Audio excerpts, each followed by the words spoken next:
Hello everyone, welcome back to our channel. Have you ever wondered how super rich people travel? Come, let's dig in. Individuals with high net worth are well different to be flexible with their travel plans.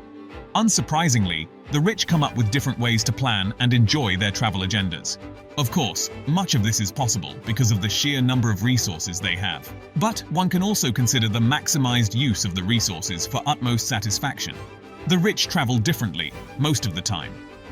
This assertion cannot be generalized but is true in most circumstances. So, what are the ways of luxury travel? In today's video, we shall uncover the ways which make luxury travel how it is in today's time. The wealthy are known for having particular interests in travel, and now we shall know what they are. So, without further ado, here is a guide how the rich travel the world.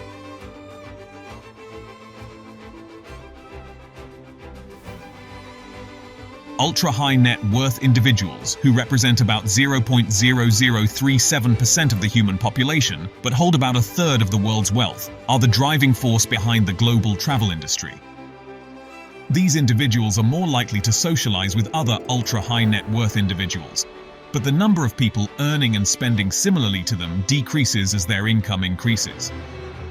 This has led to the creation of the informal but systematized Billionaires social calendar, which includes events such as St. Bart's, the Super Bowl, skiing in Aspen or St. Moritz, the Masters Golf Tournament in Augusta, the Cannes Film Festival, the Monaco Grand Prix, the Henley Royal Rowing Regatta in England, Wimbledon, the Venice Film Festival, the Frieze London Art Fair, the Melbourne Cup, and the last major event of the year, Art Basel Miami Beach.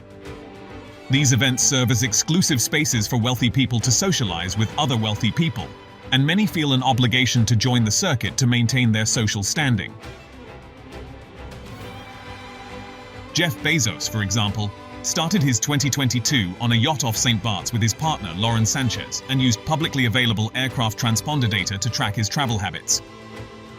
His G650 jets traveled 29,000 miles or 46,000 kilometers in January, using about 24,838 gallons or 94,022 liters of fuel.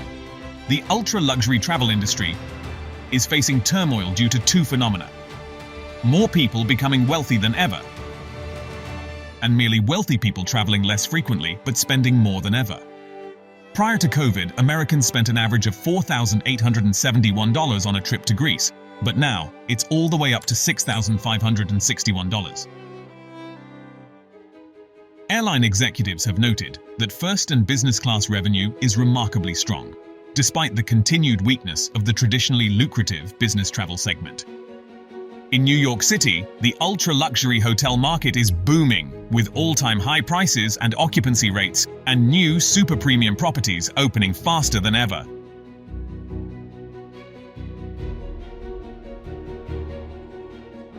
The Aman New York opened in summer 2022, with the cheapest rooms starting at $2,600 a night, but more regularly pricing in the $3,000 or $4,000. Aman's sister property, the Utah desert resort known as Amangiri, started at $1,400 a night, but now it's doubled to $2,800 a night. For those lucky enough to get a booking at resorts like the Amangiri, there's a capacity crunch. More people than ever are willing to pay more for a night in a top hotel than most do for a month of rent, or more for a 2-hour private flight than most pay for their cars. The pace of industry growth is outmatched by the growth in demand for the ultra-luxury travel segment. The super-rich have pushed the ultra-wealthy out of their traditional stomping grounds, as there are not publicly available travel experiences expensive and exclusive enough for the wealthiest of the wealthiest anymore. As a result, they are turning to private everything, such as yachts, which fulfill this need well. Yachts allow the ultra-rich to travel on their own terms, bringing the quality of accommodations they expect to wherever they want to go, largely regardless of outside demand. However, where they want to go is still largely dictated by the Billionaires calendar, so each fall, as the temperatures in the Mediterranean drop and the final summer events finish up, a maritime migration begins. Some of the super yachts push off the dock with pared-down crews to begin the lengthy transatlantic passage under their own power. Yacht-carrying ships work year-round connecting the world's yachting hotspots, but in the fall and spring, it's all about the transatlantic migration.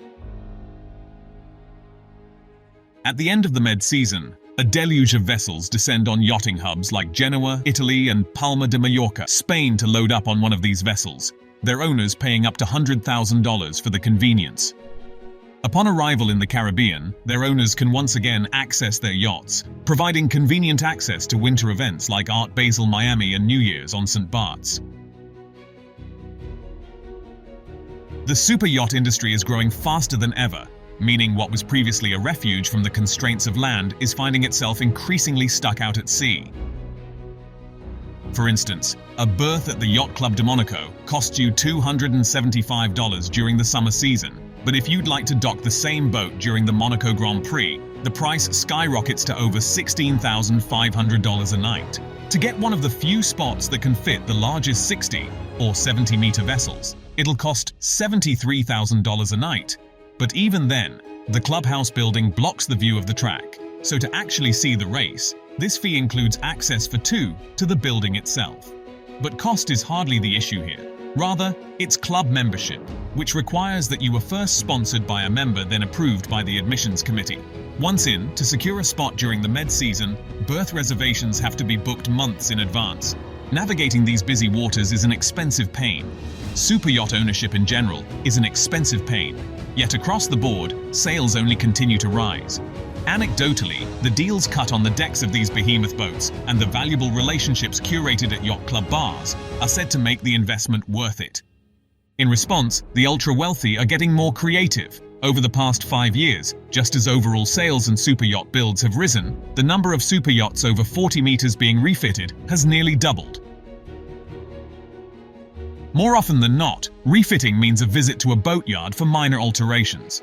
Sometimes, though, these refits are major, reflecting a growing trend, the rise of the expedition yacht. With traditional waters busier than ever, and the experiential economy as big as ever, billionaires are rebuilding and buying super yachts capable of taking on more adventurous trips, be it sojourns into the Arctic or lengthy, remote prowls across the Pacific. The truth is, even though the super rich get to traverse this great green globe in ways that most of us can only conjure with our minds, the essence of vacation, somewhere new and novel to explore, experience, and drink a little of something we shouldn't, is universal to us all. So go seek out something luxurious, big or small, for your next experience. Thank you for watching this video. Like, comment, share, and subscribe to explore more about us in our channel.